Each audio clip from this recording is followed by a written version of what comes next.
What if the most famous idea in the history of philosophy, the idea meant to anchor certainty, clarity, and progress, quietly planted the seeds of a modern crisis we are still living through today?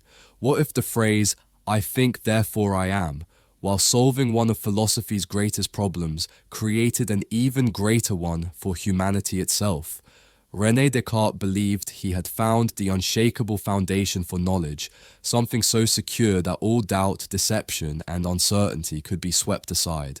But in building this foundation, he also carved out a new self, a self that would become increasingly isolated, increasingly abstract, increasingly detached from the body, the world, and other people.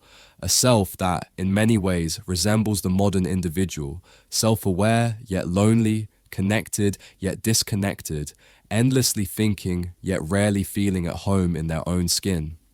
This is the dark side of the Cogito, the shadow that formed beneath Descartes' brilliant triumph. To explore this, we must first step into the world Descartes faced, a world shaken by skepticism, misinformation, religious conflict, and intellectual chaos. Descartes feared that everything he believed might be false, not just particular ideas, but the entire structure of knowledge itself. How do you know the world is real? How do you know your senses aren't tricking you? How do you know you aren't dreaming right now? Descartes pushed doubt to its absolute limit until only one thing remained, the fact that he was doubting. And doubting is a form of thinking, and thinking requires a thinker. So even if everything else is an illusion, even if the world is fake, even if your memories are fabrications, even if a malicious demon is deceiving you, your thinking proves that there is a you having those thoughts. Thus, the Cogito, I think therefore I am, a masterpiece of clarity, the beginning of modern philosophy, the birth of the modern self, but also the start of a problem Descartes never resolved. Because when Descartes declared the thinking self as the only certainty, he simultaneously dismantled the world around that self. The mind becomes the only thing you can't doubt, and everything else, the body, the senses, nature, other people, becomes questionable, distant, and secondary. Knowledge no longer begins in the shared world, but inside the lonely interior of consciousness. And so emerges a new kind of person, the solitary thinker, someone who begins their journey not in community, not in dialogue, not in the living world, but in isolation, someone who must now rebuild reality from within a sealed chamber of the mind. And this, Nietzsche would later note, is the moment philosophy becomes not communal but hyper-individualistic. The self becomes a fortress, the world becomes a problem to solve, and the other becomes a mystery to decode.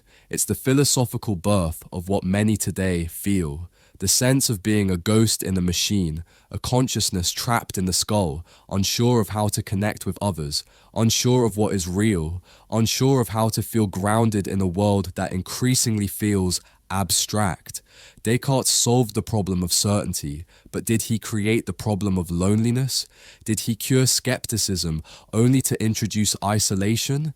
Many psychologists today argue that the modern crisis of meaning, the quiet sense of detachment, the feeling of being in your head but not in your life, echoes this Cartesian inheritance.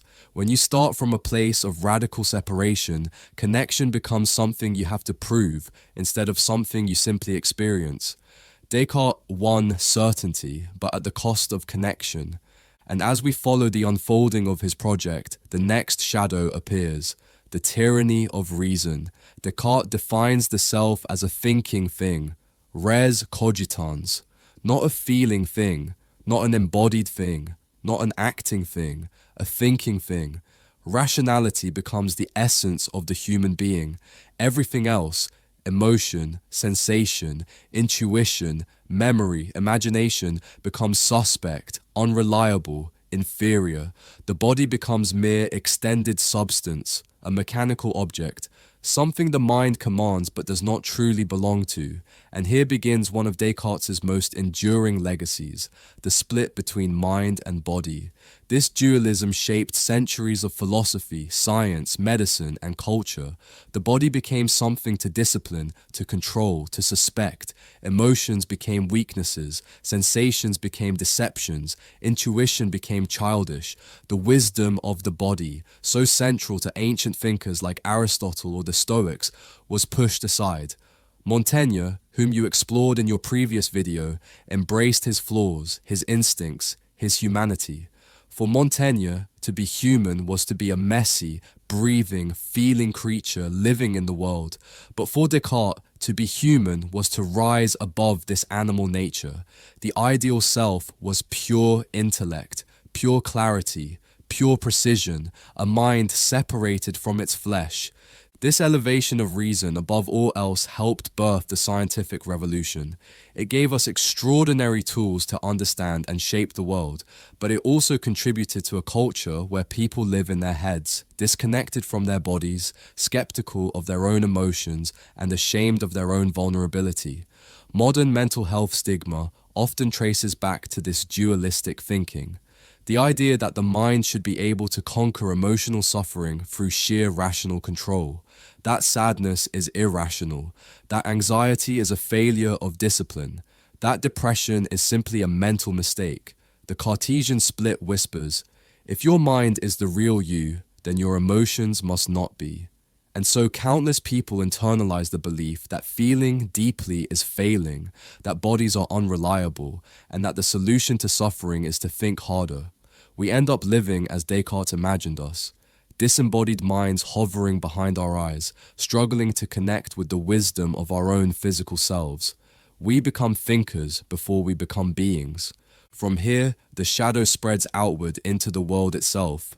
By reducing nature to extended substance, Descartes transforms the living world into a machine, predictable, measurable, manipulable. Gone is the enchanted cosmos of ancient and medieval philosophy, where nature had purpose, spirit, value, and meaning.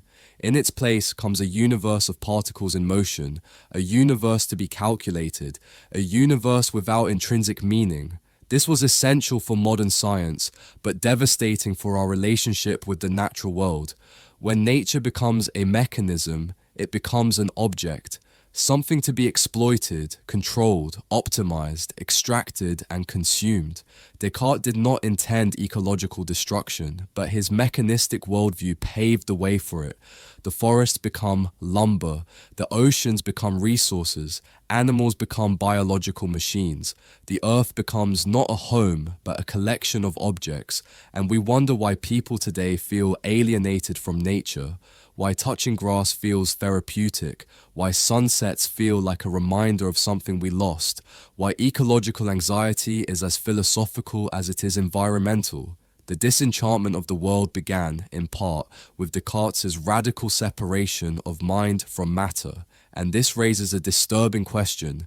Did the same philosophy that enabled scientific progress also make it possible to treat the planet as disposable? Is the climate crisis not just a technological or economic failure, but a metaphysical one, a symptom of a worldview where nothing in nature has inherent value except what the mind assigns to it?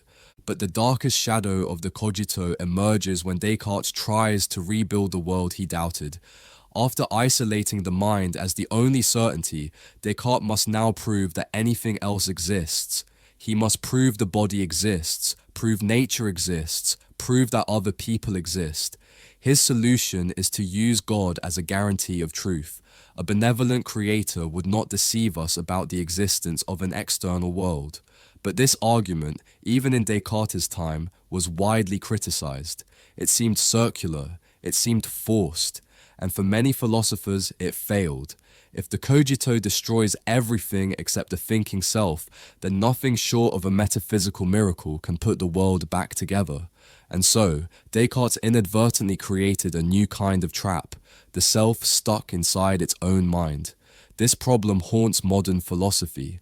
How do I know other minds exist? How do I know the world is real? How do I know I'm not dreaming? These questions feel modern because we still live in Descartes' shadow. The simulation hypothesis, one of today's most popular philosophical anxieties, is simply the evil demon scenario with updated technology. The fear that we are brains in vats is just the Cogito's logical consequence. Even our social fears. Do people understand me? Do I understand them? Am I alone in my experience? Echo the Cartesian trap. Unlike Socrates, who explored truth through dialogue, or Montaigne, who explored humanity through conversation, Descartes' method is deeply solitary, almost paranoid. He begins by distrusting everything except his own inner voice. And once you begin in isolation, it becomes nearly impossible to escape it. As we look at our world today, immersed in digital interaction, fragmented communities, rising loneliness, environmental crisis, and existential anxiety, it becomes clear that Descartes' legacy is not merely intellectual, it is cultural. We inherited his solitary starting point, we inherited his disembodied self, we inherited his mechanistic worldview, and we inherited his difficulty reconnecting with others. We live in a world where individuals feel increasingly separate, increasingly self-conscious, increasingly unsure of their place in the universe, where the body is treated as an accessory, where nature is treated as equipment, where other people are abstractions behind screens, where presence feels harder, connection feels rarer, and meaning feels fragile. And yet, Descartes' project also gave us something undeniable: the clarity of self-awareness, the courage to question, the birth of modern science, and the emphasis on reason as a tool against superstition. His contribution is monumental, but every light has a shadow, and the shadow of the Cogito is a modern human being who often feels like a mind without a world, a consciousness without grounding, a self without community. And so, the real question is not whether Descartes was right or wrong.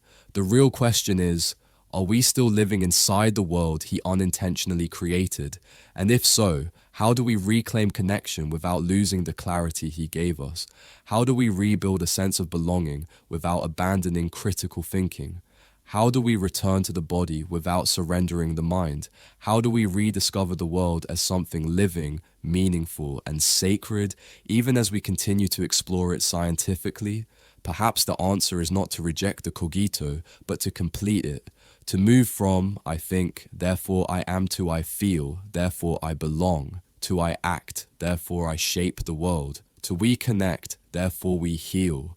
Maybe the next evolution of the self will not be a departure from Descartes, but a reconciliation, a self that thinks clearly without isolating itself, that feels deeply without losing structure, that inhabits the body fully, that sees the world not as a machine but as a living home, and that recognizes that certainty was never meant to replace connection. Descartes gave us the thinking self. The task of our time is to rediscover everything else. If this message found you at the right moment, pay it forward, like, subscribe, and share with someone who might need the reminder.